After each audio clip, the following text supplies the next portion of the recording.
2 Yohanes pasal yang pertama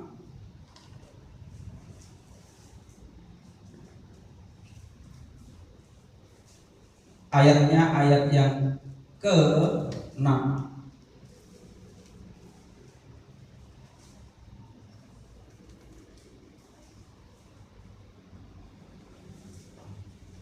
2 Yohanes 1 ayat 6. Sudah ketemu ya? Kita akan baca bersama-sama karena hanya satu ayat saja. 1, 2, 3. Dan inilah kasih itu, yaitu bahwa kita harus hidup menurut perintahnya. Dan inilah perintah itu, yaitu bahwa kamu harus hidup di dalam kasih, sebagaimana telah kamu dengar dari mulutnya. Saudara yang dikasihi Tuhan, ini adalah surat Yohanes yang mengajarkan kepada saudara dan saya supaya kita juga mengikuti satu jejak, satu teladan yang sangat mulia, yaitu berkaitan dengan kasih. Nah, firman Tuhan pada pagi hari ini saya berikan tema diciptakan untuk saling mengasihi. Seperti tema-tema kita selama 3 bulan terakhir ini yang terus beruntut ya, untuk kita bisa mengetahui tujuan kita ada di dunia ini. Allah menciptakan saudara dan saya, Allah punya tujuan dalam diri saudara dan saya, dan tujuan itu ditempatkan di dalam hidup kita supaya kita pun juga memiliki tujuan yang sama seperti Allah yang memberikan tujuan kepada kita. Nah, salah satu dari sekian banyak tujuan dari yang sudah kita pelajari sebelum-sebelumnya, Allah menginginkan supaya setiap ciptaannya, saudara dan saya, kita bisa saling mengasihi. Ini adalah satu perkara yang sangat agung. Ini adalah satu perkara yang sangat hebat. Karena inilah akhirnya setiap umat manusia ini bisa menemukan satu situasi, satu kondisi yang aman, nyaman. Semua itu karena kasih. Nah, ini pun juga diajarkan, dituliskan dalam surat Yohanes, supaya kasih itu dilakukan bukan hanya sekedar kita mendengar, tetapi sangat jelas apa yang disampaikan, apa yang tertulis ini adalah perintah. Karena dituliskan, dan inilah kasih itu, yaitu bahwa kita harus hidup menurut perintahnya. Jelas ada perintah di situ. Dan inilah perintah itu, yaitu bahwa kamu harus hidup di dalam kasih. Jelas ya? Kita harus mengikuti perintah-perintahnya apa sih? Ya, kamu harus hidup di dalam kasih. Kasih sangatlah penting di dalam kehidupan. Karena Allah adalah kasih. Pelajaran yang Dia ingin saudara dan saya pelajari di dunia ini adalah bagaimana mengasihi. Saudaraku, rupanya ini adalah satu kata yang sepele, kasih. K-A-S-I-H. Anak-anak menyanyikan sering ini ya. Tetapi di dalam praktek kehidupan, rupanya kasih ini tidak segampang dengan apa yang diucapkan. Coba tengok kanan kiri saudara. Apakah saudara mengasihinya?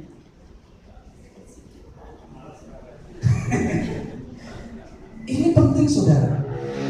Jangan sampai kita sebagai gereja yang seharusnya menjadi contoh, kita sebagai gereja yang seharusnya menjadi teladan kasih, justru malah menjadi batu sandungan. Oh, jemaat sesama jemaatnya nggak bisa mengasihi.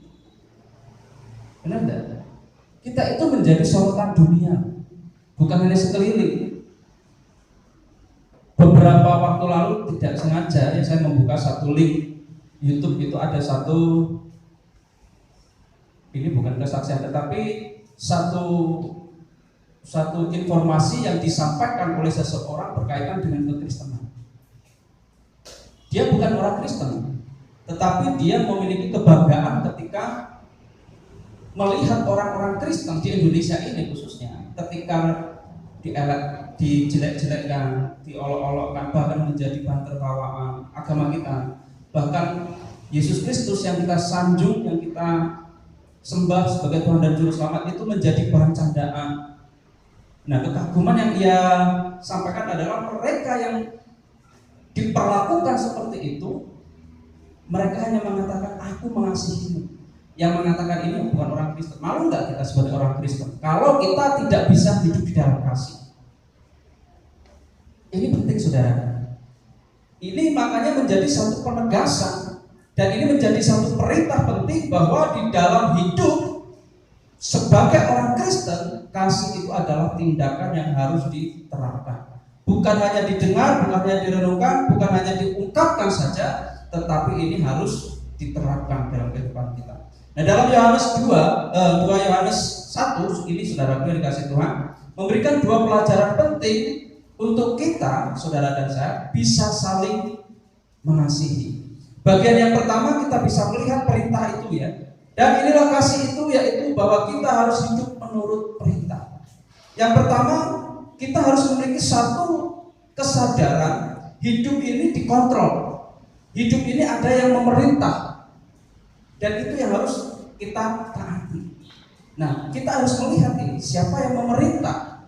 Apakah diri kita atau Tuhan Yesus yang ada di dalam diri kita? Nah, perintah yang harus kita teladani, yang harus kita patuhi ini adalah perintah Allah yang sudah jelas diajarkan dalam Alkitab, yang sudah kita tahu, yang sudah kita pahami, dan itu yang harus kita lakukan. Perintah yang harus kita lakukan adalah kebenaran. Di luar itu jangan kita mengikutinya. Sebab Alkitab tidak sedang membicarakan tentang hal-hal duniawi. Ketika kita memikirkan perintah-perintah, maka ini mungkin akan timbul dalam pikiran kita, perintah mana yang harus saya taati, perintah mana yang harus saya patuhi. Ketika kita memiliki satu keyakinan yang teguh di dalam Yesus Kristus, inilah perintah yang harus kita taati. Lalu bagaimana berkaitan dengan pemerintah di dunia ini, Pak? Alkitab sudah membahas. Lalu bagaimana dengan perintah yang Tuhan Yesus ajarkan? Itu juga yang harus kita lakukan, menjadi prioritas kita.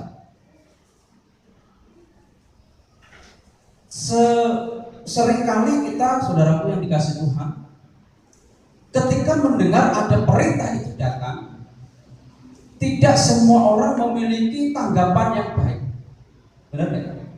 Ketika saudara menerima mandat atau menerima perintah, kira-kira saudara bisa langsung melakukan atau tidak? Saya Pak, tunggu dulu, tergantung siapa yang memerintah, gitu kan? Benar tidak? Terkadang di dalam sisi kemanusiaan kita muncul pikiran seperti itu. Ketika ada yang memerintah, tunggu dulu. Karena apa? Dia itu siapa memerintah saya? Kadang di dunia ini kalau kita melihat, saudara, derajat, pangkat, kedudukan itu mempengaruhi mau atau tidak dia menerima perintah. Ketika kita sebagai orang biasa memerintah seorang yang punya pangkat, kira-kira mereka segera melakukan tidak? Misalkan nih, saya sebagai orang awam memerintahkan Kapolres, ini terlalu besar ya, Pak Kapolres, itu loh orang itu jahilin saya, tangkap Pak, langsung tangkap enggak? Kalau Kapolres itu yang ngomong kepada bawahannya, tangkap itu, tangkap enggak? Nah, saudaraku yang dikasih Tuhan, artinya apa? Perintah ketika itu disampaikan oleh sejajar, orang yang sejajar, mungkin itu akan diabaikan. Tetapi ketika atasan itu yang memberikan perintah, maka perintah itu langsung segera dilakukan. Nah, sekarang kita akan melihat di sini. Ketika ini saya pertanyakan kepada saudara, Allah atau di dalam firman Tuhan ini memberikan satu perintah. Firman Tuhan itu otoritas tertinggi dalam hidup kita, toh? Kalau dia menjadi otoritas dalam hidup kita, pertanyaannya yang muncul di sini, ketika ada perintah, saudara segera melakukan atau tidak? Penting saudara. Firman Tuhan punya kuasa. Dia yang menguasai hidup kita. Ketika hidup kita ini diperintah oleh firman Tuhan, mau nggak kita melakukan? Makanya di depan tadi saya sampaikan, tidak semua orang mudah untuk menerima perintah, meskipun dia orang Kristen.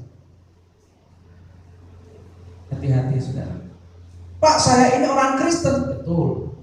Terbukti karena apa? Setiap minggu ke gereja, datang ke gereja. Tetapi untuk melakukan perintah, apakah kita sebagai orang Kristen itu benar-benar mau melakukan perintah itu? Pak, mendatangkan keuntungan nggak buatku? Atau justru malah mendatangkan kerugian bagiku? Sering ya, kayak gitu ya.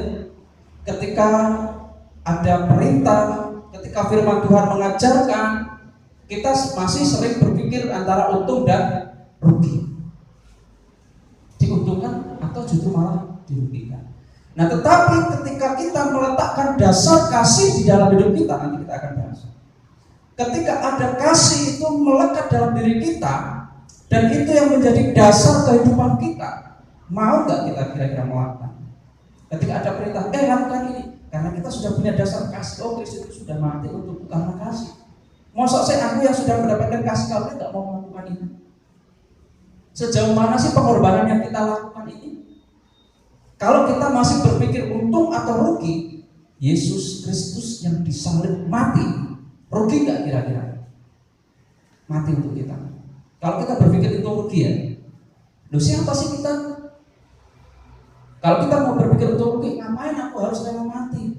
Yesus maksudnya begitu ya. Ngapain dia harus rela mati? Kalau berpikir untuk rugi, aku kadung mati. Tapi itu bukan itu yang Allah pikirkan. Yang Allah pikirkan karena kasihnya itu sudah tidak ada lagi untung rugi. Karena dia mau semua umatnya itu menerima keselamatan, sehingga tidak ada pikiran untung rugi. Allah itu tidak membutuhkan kita yang membutuhkan Allah. Allah untuk pelayan-pelayannya, dia banyak pelayan-pelayannya. Para malaikat melayani dia. Kita sebenarnya membutuhkan Allah, bukan Allah membutuhkan kita. Tapi terkadang hal ini tidak disadari oleh setiap orang percaya. Betul ya? Betul. Ini yang tidak disadari oleh setiap orang percaya.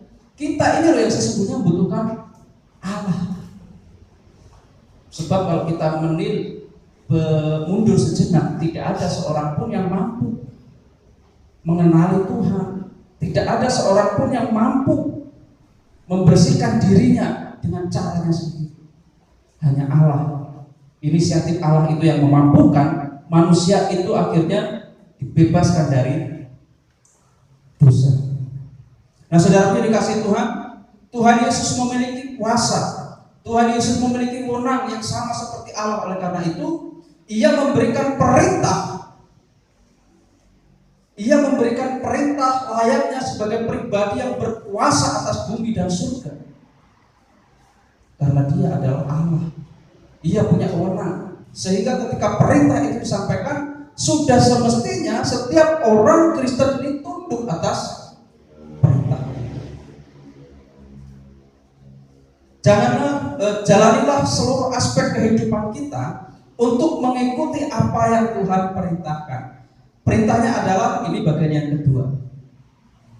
Bagian yang kedua di kalimat berikutnya, Bapak Ibu sudah dikasih Tuhan, kita harus hidup menurut perintahnya, dan inilah perintah itu, yaitu bahwa kamu harus hidup di dalam kasih. Bahwa kamu harus hidup di dalam kasih. Diciptakan untuk saling mengasihi.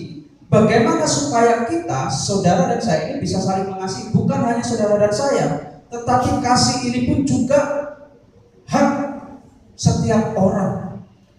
Setiap orang pun juga berhak untuk mendapatkan kasih. Kasih Allah yang ada pada kita seharusnya pun juga dimiliki oleh orang lain. Betapa pentingnya peran kasih dalam kehidupan ini. Kasih adalah sejarah di mana Allah menunjukkan cintanya kepada semua umat, bukan hanya orang Kristen toh, bukan hanya orang yang percaya kepada Yesus toh, tetapi semua umat manusia. Manusia sebagai sang penerima kasih rupanya belum bisa menerima sepenuhnya pemberian Allah itu, karena masih merasa nyaman dengan keberadaannya yang berdosa dan kotor. Berbuat dosa itu enak, betul enggak? Lebih gampang mana? Berbuat dosa atau berbuat kasih? Saya tidak sedang menawarkan saudara untuk melakukan dosa, tidak. Tetapi ketika saudara saya ajak untuk memikirkan hal ini, penak endi sih berbuat dosa atau berbuat kasih? Paling gampang berbuat dosa ya. Saya minta orang itu sudah berbuat dosa atau saya melihat orang itu bisa saja saya pakai untuk berbuat dosa. Your eyes, bisa saja.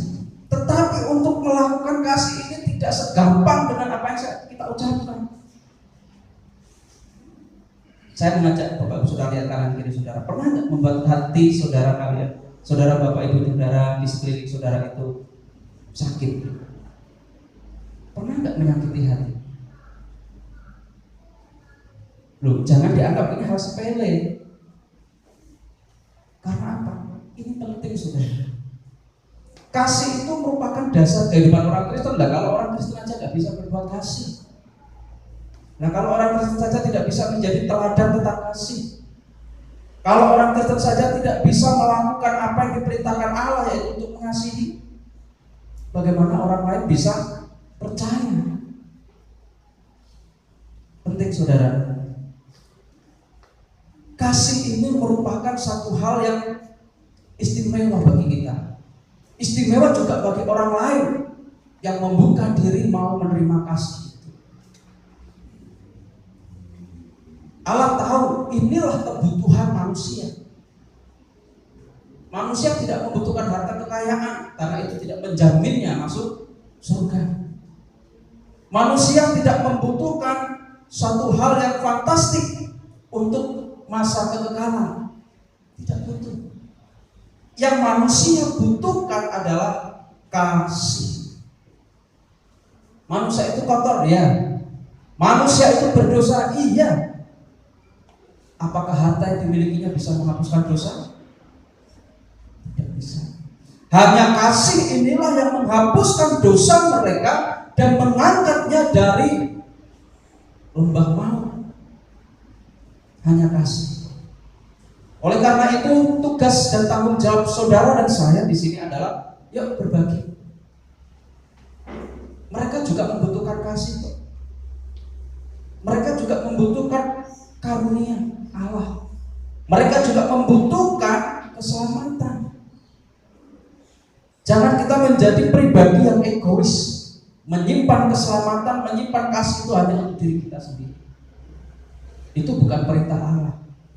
Perintah Allah kasih itu untuk semua. Saudara dan saya punya tanggung jawab membagikan ini kepada semua orang tanpa terkecuali. Karena kasih Kristus dinyatakan, diberikan bukan hanya untuk orang Yahudi, bukan hanya untuk orang Kristen, tetapi orang di luar ini, mereka juga berhak mendapatkan kasih. Manusia sebagai penerima kasih Tuhan semestinya bisa menunjukkannya dalam seluruh perbuatan. Tunjukkan itu dalam perbuatan. Kalau engkau mengasihi sesamamu orang Kristen, lakukanlah itu juga kepada sesamamu manusia. Bukan hanya sebatas ucapan, tapi lakukanlah itu. Dan itu seharusnya menjadi gaya hidup, ya. Hendaklah seluruh perbuatan itu membawa orang berpikir bahwa kasih yang Allah sediakan memiliki kuasa pengampunan atas segala dosa. Saudaraku, ini bukan hanya sekedar yuk berbagi, tetapi ini bisa membawa mereka, menyadarkan mereka bahwa hanya kasih itulah yang bisa mengampuni dosa. Jadilah orang yang senantiasa menebarkan kasih dan menjadi sebuah kesaksian bagi orang banyak. Jadi tugas kita minggu-minggu ini saudara, sebagai orang Kristen, kita harus menebar kasih. Karena bukan hanya sekedar kita tunduk terhadap apa yang diperintahkan, tetapi kita juga harus menjadi pribadi-pribadi yang tangguh untuk menjadi pelaku perintah. Ketika firman Tuhan saat ini jadilah pelaku kasih, maka itulah yang harus kita lakukan selama minggu ini. Mokjan besok kita akan bersaksi. Mokjan besok kita akan bagikan, sharingkan bagaimana tentang kasih ini. Apa yang sudah kita lakukan, kasih yang seperti apa yang kita lakukan, baik untuk sesama orang Kristen maupun terutama kepada mereka yang belum percaya, supaya mereka melihat, supaya mereka menilai, supaya mereka merenungkan, oh ini loh kasihnya Allah orang Kristen. Siap untuk menjadi pelaku kasih minggu-minggu ini? Siap, puji Tuhan. Kesimpulannya saudaraku, belajar mengasihi orang lain bukanlah perkara yang mudah, sebab hal ini bertentangan dengan sikap hidup kita yang sering mementingkan diri sendiri. Singkirkan egois, singkirkan mementingkan diri sendiri. Yuk utamakan orang lain, supaya orang lain juga mendapat kasih. Itulah sebabnya kita diberi waktu untuk belajar menjalani kasih itu seumur hidup sampai mati. Jadi bukan hanya saat ini dok firman Tuhan disampaikan selama minggu-minggu ini kita menjalani, kita melakukan kasih, tidak. Tetapi proses ini terus dilakukan sampai Tuhan panggil. Allah ingin agar kita mengasihi semua orang tanpa memandang latar belakang, karena itu juga yang Tuhan lakukan untuk manusia. Jangan kita melihat oh orang itu hitam, oh orang itu dari suku ini, tidak. Tuhan Yesus tidak memandang itu. Tuhan Yesus menunjukkan kasih dan memberikan kasih itu untuk semua orang, semua golongan, semua suku, semua bangsa, tanpa pandang bulu. Itu pun juga yang harus kita lakukan.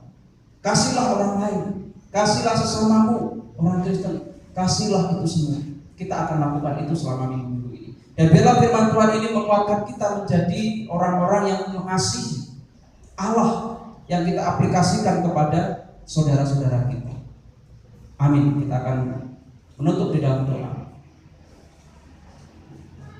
Terima kasih Tuhan untuk firman-Mu pada pagi hari ini kembali mengingatkan kami sebagai orang Kristen, sebagai orang yang percaya kepada Tuhan Yesus, sebagai pengikut-pengikut Kristus, bahwa kasih itu menjadi dasar dalam hidup kami. Oleh karena itu ya Tuhan, Roh Kudus-Mu yang akan menolong kami, memampukan kami untuk menjadi pelaku-pelaku kasih. Berikan kami kekuatan Tuhan, berikan kami hikmat Tuhan, sehingga kasih yang Tuhan nyatakan kepada kami ini juga bisa kami bagikan kepada saudara-saudara kami, terutama mereka yang belum mengenal Tuhan, terutama bagi mereka yang membutuhkan kasih Tuhan, membutuhkan anugerah Tuhan, supaya mereka pun juga beroleh keselamatan. Tanggung jawab kami sebagai pengikut-pengikut Tuhan, dan biarlah ini melekat di dalam diri kami, mengasihi bukan hanya sekedar minggu-minggu ini, tetapi seumur hidup kami dapat menunjukkan kasih Tuhan yang Tuhan nyatakan dalam hidup kami kepada saudara kami. Terima kasih Tuhan, terima kasih. Di dalam nama Tuhan Yesus Kristus kami berdoa dan kami mengucap syukur. Haleluya.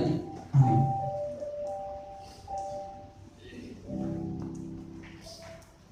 Kita akan bersama-sama meresponi firman Tuhan ini Bapak Ibu Saudara dengan satu pujian, yaitu kasih pasti lemah waktu.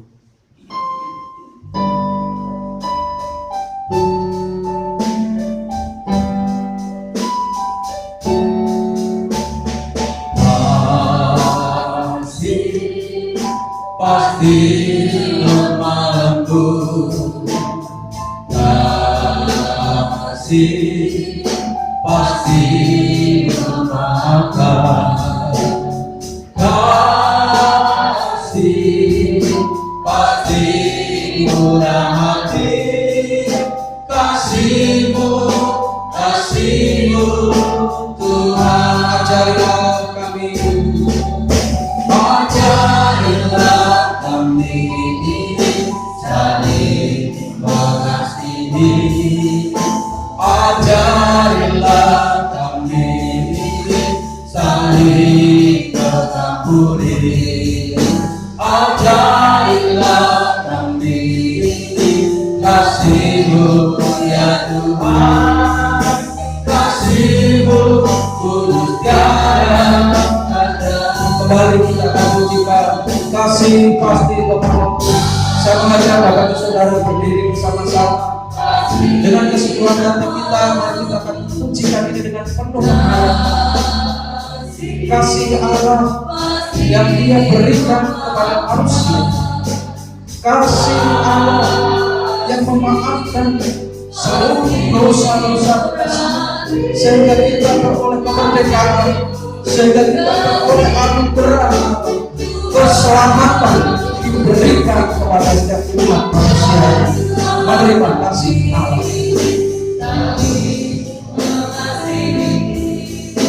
Ajarilah kami saling mengabdi, ajarilah kami kasih-Mu ya Tuhan, kasih-Mu kudus tiada batas. Ajarilah kami ini saling mengasihi, kami ini saling mengasihi, ajarilah kami ini saling mengabdi, ajarilah kami ini kasih-Mu ya Tuhan, kasih-Mu kudus tiada batas, kasih-Mu kudus, kasih-Mu kudus tiada batasnya.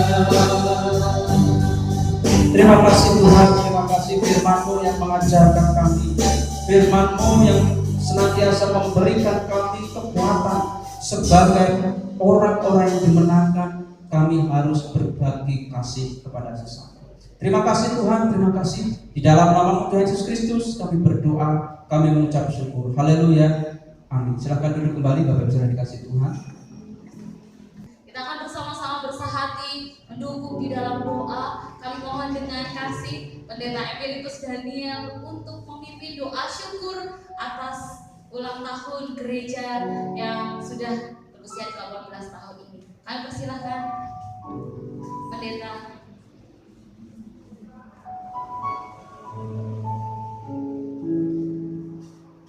Mari kita akan bagi berdiri, kita akan berdoa kepadanya.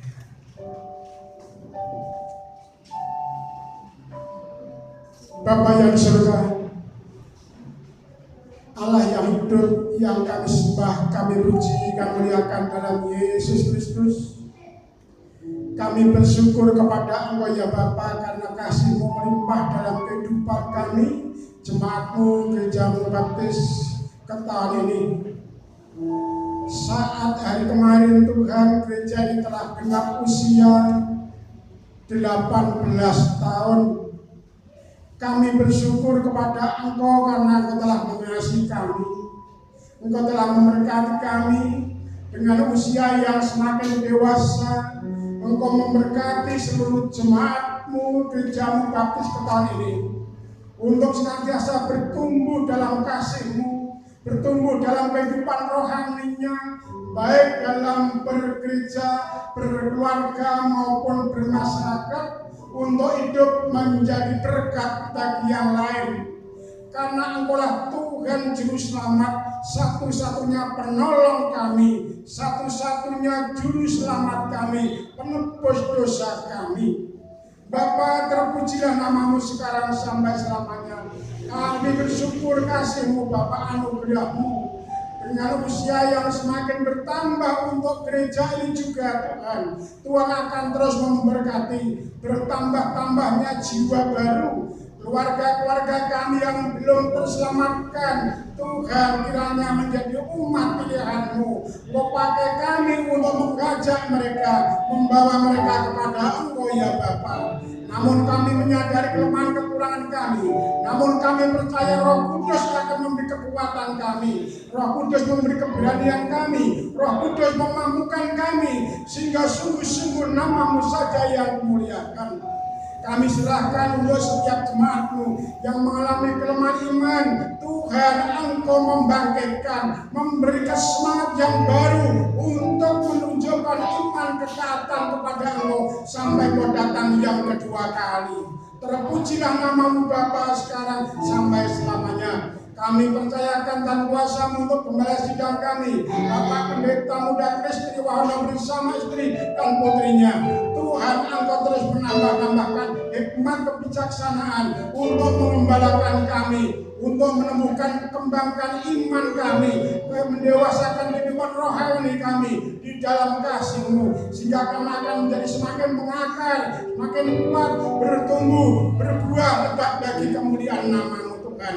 Berkati untuk kesehatan keluarga pendeta kami Tuhan, dan berkati senantiasa dalam kehidupannya Engkau terus menyertai, Engkau terus menolong. Dan Tuhan memberkati juga untuk seluruh jemaat ini Bapak.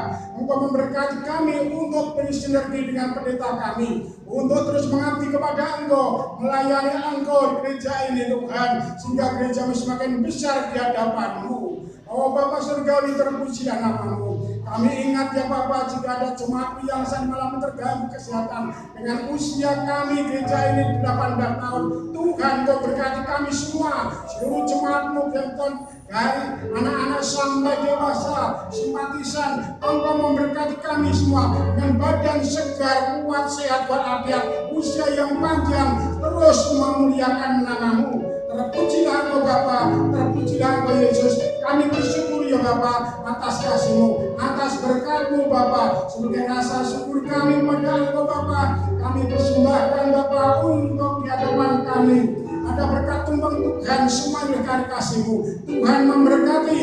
Ini suatu tanda bahwa gereja ini semakin bertambah usia dan semakin bertambah untuk semakin maju untuk menjadi berkat bagi yang lain. Terima kasih Bapa, terima kasih Yesus, terima kasih Roh Kudus. Kepadamu kami berdoa dan bersyukur. Biar kehendak-Mu yang terjadi semuanya ini. Haleluya. Yang percaya katakan amin.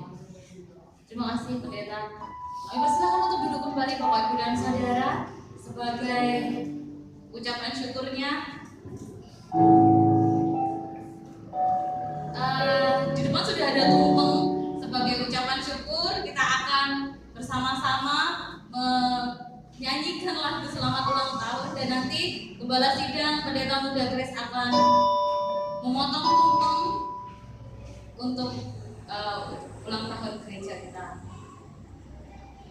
Ya, kita akan naikkan selamat ulang tahun. Kita akan puji, kita akan nyanyikan lagu selamat ulang tahun.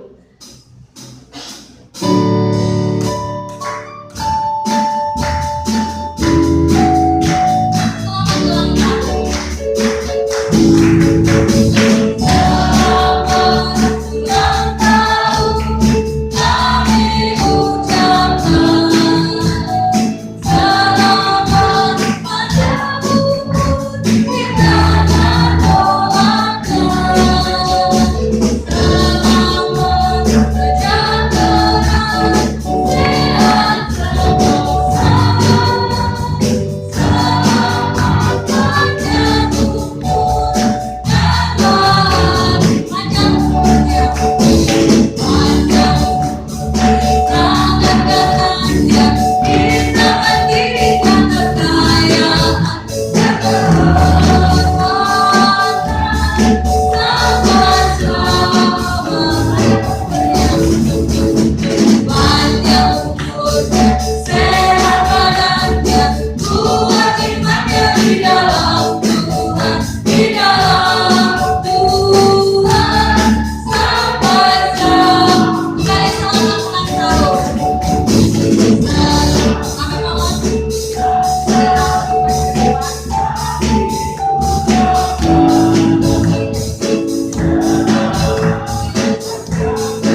Gereja Baptis Indonesia Ketawa, di mana sudah sejauh ini terus melayani Tuhan sejak usia muda, saat ini boleh terus semangat melayani di Gereja Ketawa.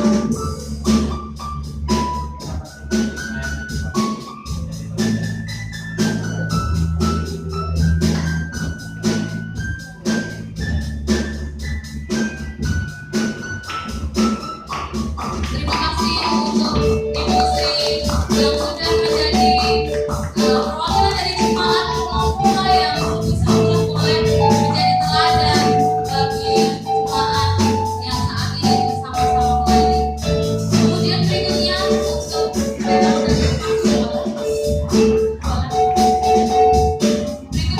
tumpeng yang ketiga akan diserahkan kepada Ibu Suciati sebagai ketua pengurus gereja yang boleh terus senantiasa dengan segala program dan anggarannya boleh bekerja melayani Tuhan di tempat ini. Kami persilakan Ibu Suciati dengan semangatnya maju ke depan, Bu. Silakan.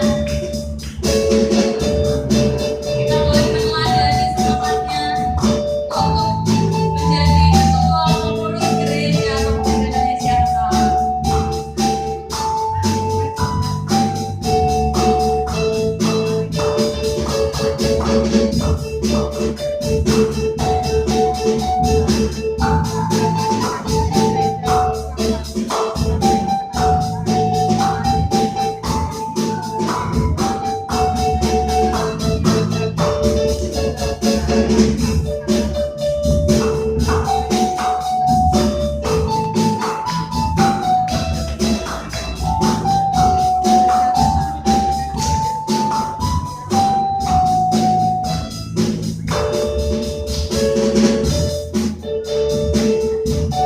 Terima kasih Ibu Suciati atas teladannya, pelayanannya, dan semangatnya untuk terus melayani dan memimpin pengurus gereja. Satu lagi, pendeta akan memotong bagaimana depan gereja kita sudah adalah masa depan gereja, dan tumpeng yang terakhir akan diberikan oleh pendeta muda Grace kepada saudara Christian sebagai perwakilan dari pemuda Gereja Baptis Indonesia Ketawa dengan semangatnya untuk bisa melanjutkan menjadi masa depan bagi gereja tempat ini.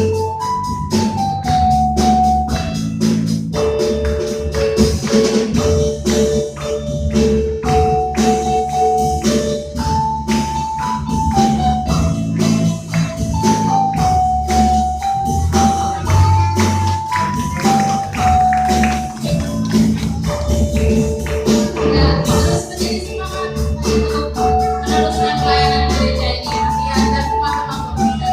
Baik, terima kasih Bapak Ibu dan Saudara. Kita mau bertepuk tangan bersama-sama untuk ulang tahun gereja kita yang ke-18.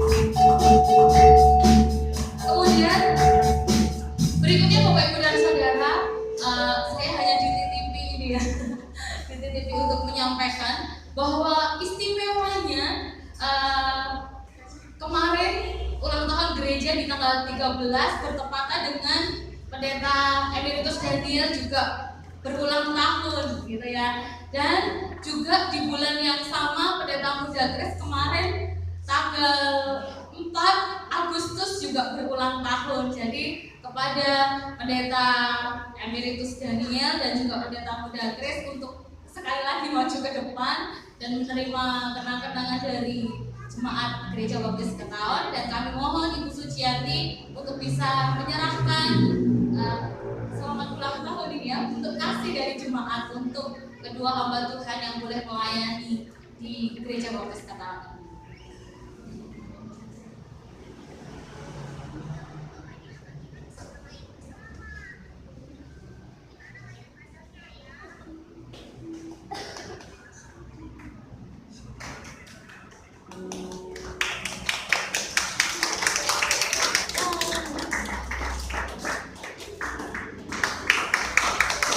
Selamat ulang tahun Pendeta dan Chris ya.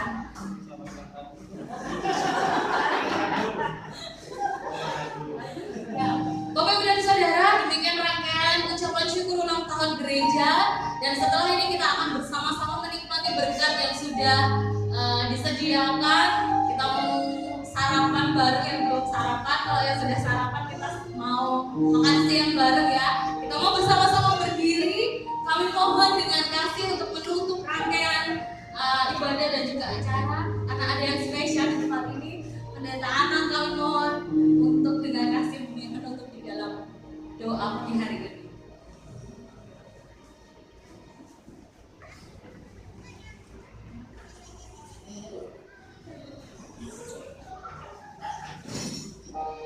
Baik, mari Bapak Ibu, saya bersama istri sekalian semakin untuk ucapkan selamat ulang tahun kepada Gereja Baptista Ketawang yang ke-18 tahun.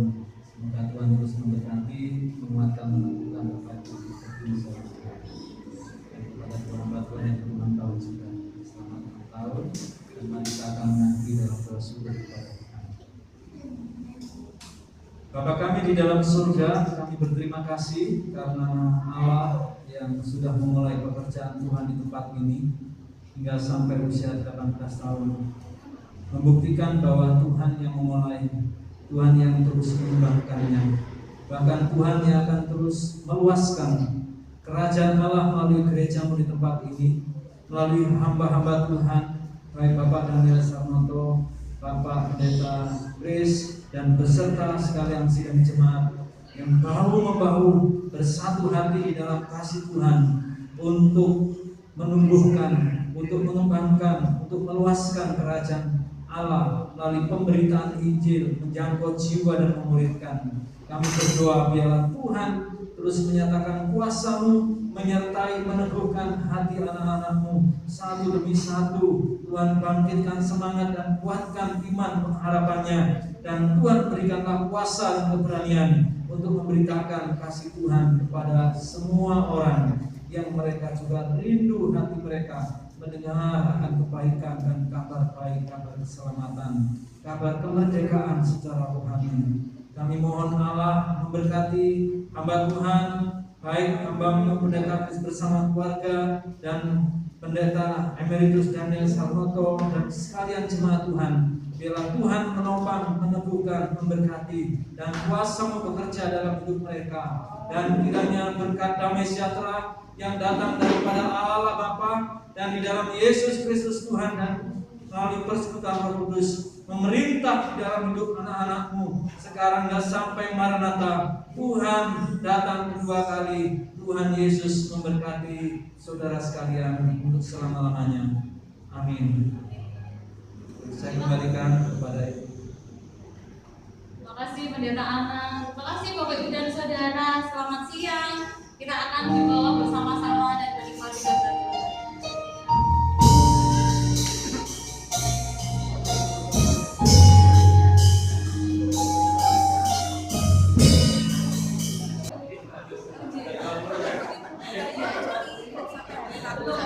Terima kasih.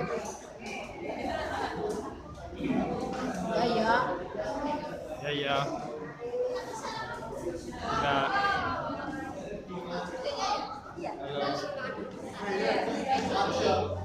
Hai, selamat ulang tahun. Nurep. Selamat HBD. Selamat.